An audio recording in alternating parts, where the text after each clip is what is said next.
Hola, mi nombre es Lucía Gerolami, psicoterapeuta de niños, adolescentes y adultos en la terapia cognitivo-comportamental, posgraduada, especializada en neuropsicología clínica, en psicopedagogía, maestra, que ya no ejerzo desde hace muchos años, desde el año 2007, y soy miembro fundadora también de CEDIT, que es el Centro de Estudios, Docencia e Investigación en Terapia Relacional Ética, que incluye la espiritualidad y la religión en la psicoterapia.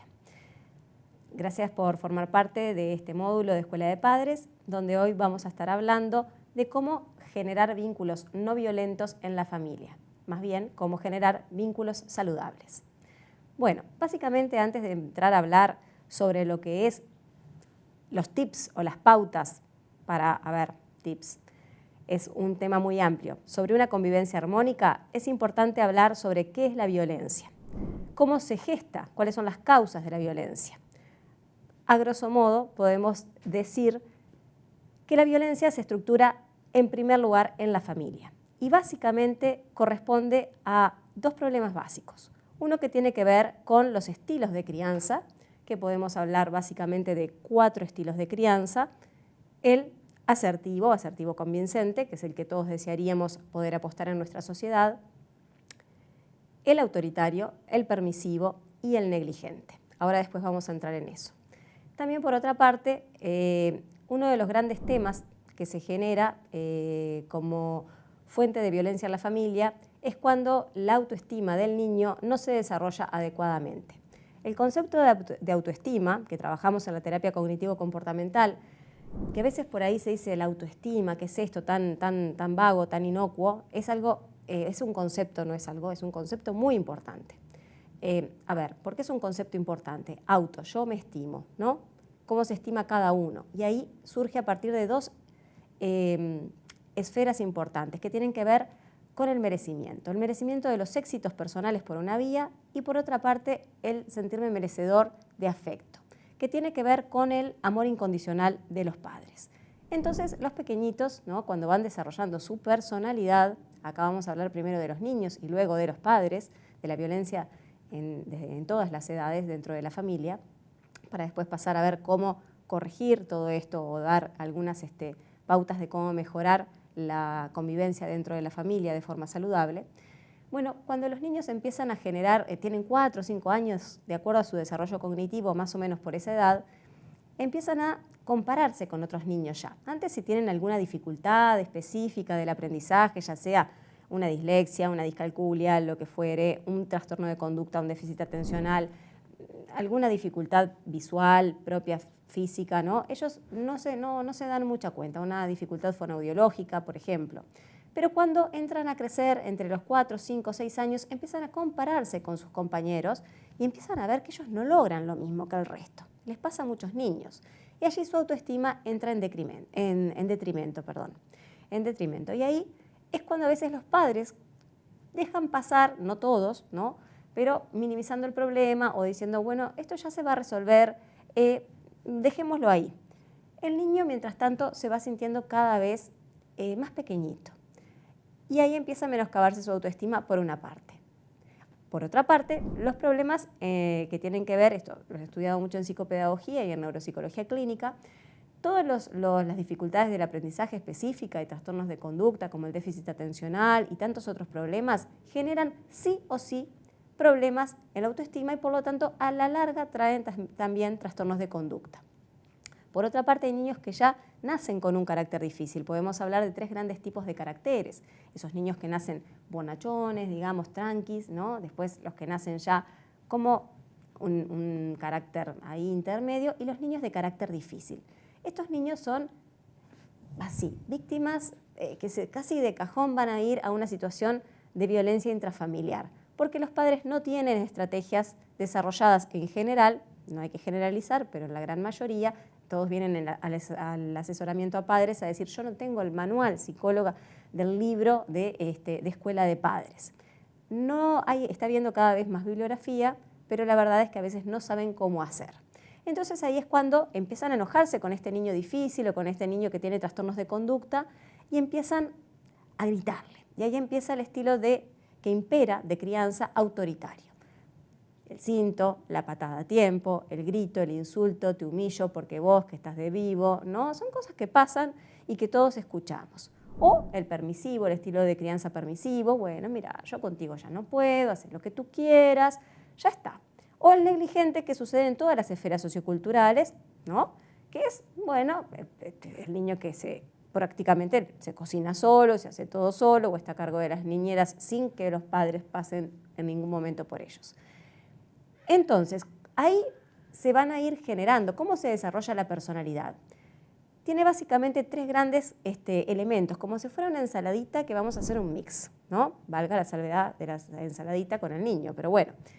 La personalidad se desarrolla por la genética, el carácter que se desarrolla, ya se sabe a través de las neurociencias, en la vida intrauterina. Ya hay un psiquismo comprobado en la vida intrauterina que tiene que ver con la cadena genética y con el vínculo que el niño va gestando en un apego intrauterino con su madre y con las experiencias externas que va vivenciando.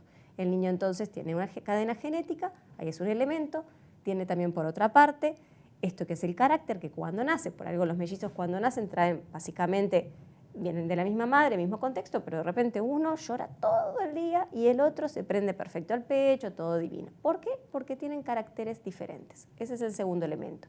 Y el tercer elemento tiene que ver con el apego materno, y ahora se habla también, por suerte, del apego paterno. Antes, cuando yo me crié, era más bien el padre era el proveedor, salía, la madre era la que más estaba. Ahora, por suerte, los padres también ya cambian los pañales, hacen muchas más cosas, ¿no? Entonces, se ha estudiado también la influencia luego, a posteriori, sobre todo en el primer año de vida, de la influencia del apego materno.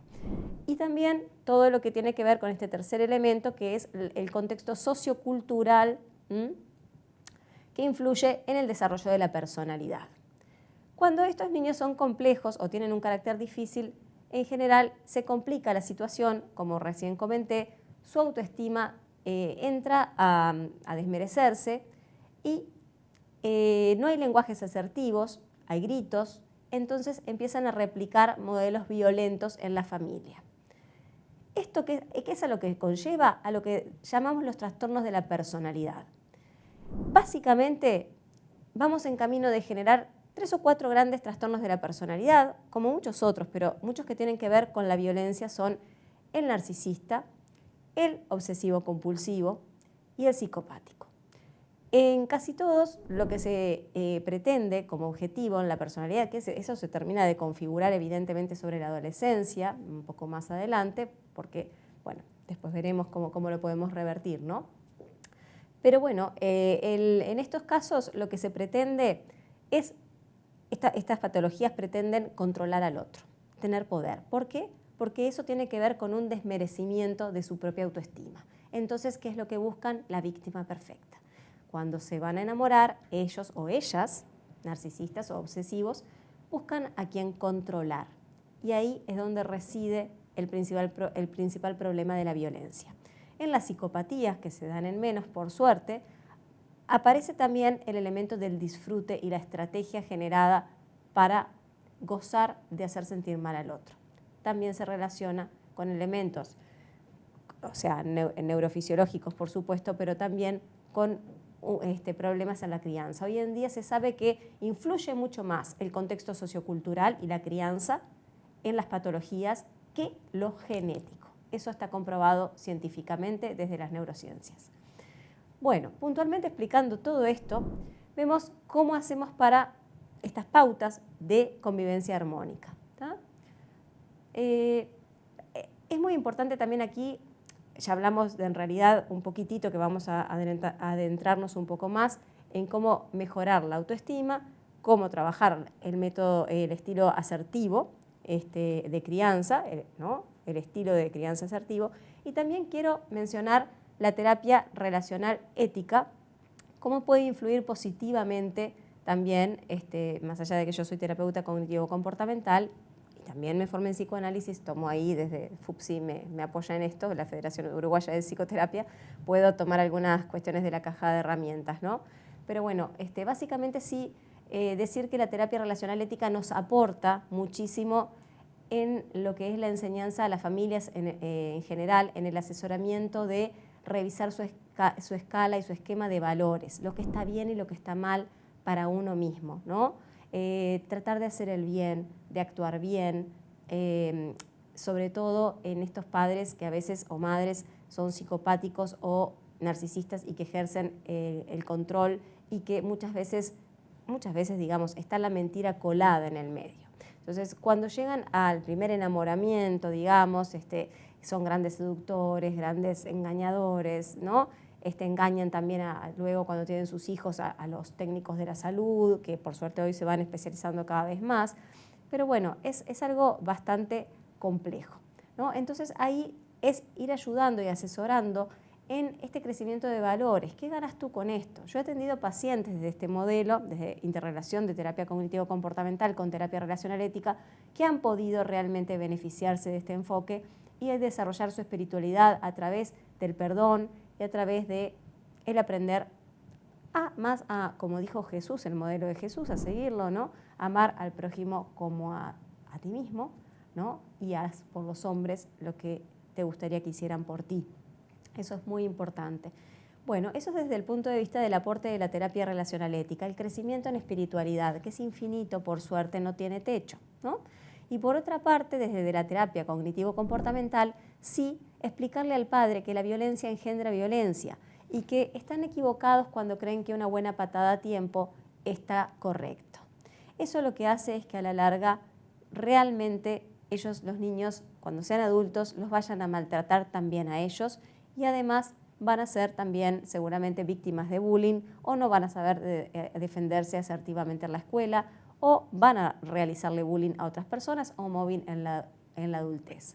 La verdad es que nuestra sociedad y la sociedad latinoamericana tiene un porcentaje de violencia altísimo, según cifras de UNICEF. Al 2008, ahora habría que revisarlas un poquito, 75% de las familias latinoamericanas padecen de violencia doméstica, intrafamiliar, lo cual estamos hablando que en un aula de 10 niños tenemos 7, 8, 7, acá en Uruguay quizás 6, ¿no? De 10 niños que están padeciendo de violencia o física o psíquica, emocional o patrimonial indirecta, porque cuando los padres se pelean por el dinero frente a los niños sufren. Entonces, ¿cómo ir corrigiendo todo esto? Bueno, ahí están los tips para cómo ir desarrollando una sociedad más pacífica, a través de la educación, a través del asesoramiento. Si estos padres no concurren a psicoterapia, porque justamente en general el perfil de estos trastornos de personalidad, que a veces no tienen por qué tener un trastorno de personalidad para ser agresivos, ¿no? La agresividad es algo que está en el ser humano y nos hemos ido desarrollando como seres humanos en la especie, pero continuamos con ese instinto animal, agresivo, ¿no? Etcétera. Pero bueno, a veces estos papás tienen esto egosintónico, que tiene que ver con que el problema sintoniza con el ego, con su yo. No ver ningún problema, acá está todo bien. Entonces, ¿quién es que puede ir a consultar? El otro integrante de la familia, el otro adulto referente. Ahora, ¿cuál es el problema cuando los dos papás tienen este tipo de patologías o dificultades? O hay una situación de sumisión en donde la mujer o el hombre, porque también hay violencia cruzada, ¿no? De hombre a mujer, de mujer a hombre, ¿no? No tienen dinero para hacer un abordaje psicoterapéutico, ¿no? Y tampoco por los centros de salud. Bueno, entonces que el pediatra tratante esté muy alerta de poder derivar a estos niños con estas dificultades específicas a los centros pertinentes o a los comités de referencia de violencia doméstica, no para que la persona termine presa. O sea, ese sería de la A a la Z el último recurso, sino para que podamos educar a los papás en entender el beneficio de educar a través de la fundamentación al niño del por qué no, de por qué pegar no es beneficioso, de por qué gritar no es beneficioso, de por qué perder el control hace que todos perdamos. Básicamente, esos serían los tips. Para ir cerrando, sería dejar de lado el estilo de crianza permisivo, negligente, ¿verdad? Desarrollar, el autoritario, ni qué hablar, ¿no? Desarrollar el asertivo convincente, Trabajar desde el modelo de la holoterapia, de la terapia relacional ética, promoviendo todos los valores morales que tengan que ver con el bien, con lo ético, con la verdad. Y por otra parte, enseñarle al padre técnicas para un desarrollo de la autoestima adecuado. Ejemplo, si el niño hizo un deber y lo hizo incorrecto, pero sabemos que se esforzó, en vez de decirle, pero qué porquería, ¿por qué no hiciste la letra bien? Decirle, qué bueno tu deber. Vamos a ver, en esta parte podemos ponerle la mayúscula. ¿Quieres ponérsela? El niño dice no. Ok, no se la pongas. La maestra después capaz que te la corrige, ¿ok? Tú decidís. Entonces también ir desarrollando con él el tema de la autonomía. Cuando el niño llegue a la escuela y ve que la maestra después le va a poner que no estuvo correcto, va a entender que lo que papá y mamá le dijeron en realidad era por su bien. Y él va a ir haciendo sus propias pruebas. Hay que dejar a veces que los niños, parezco una bruja al decir esto, se frustren y comprendan en esa frustración lo que les conviene y lo que no les conviene. Y antes de finalizar, les voy a proponer un ejercicio para realizar en casa, en familia, con respecto, por ejemplo, a esto de las tareas escolares, si tienen hijos chicos, ¿no? ¿Cómo están pudiendo poner en práctica estas herramientas que acabo de tratar de ejemplificar, ¿no?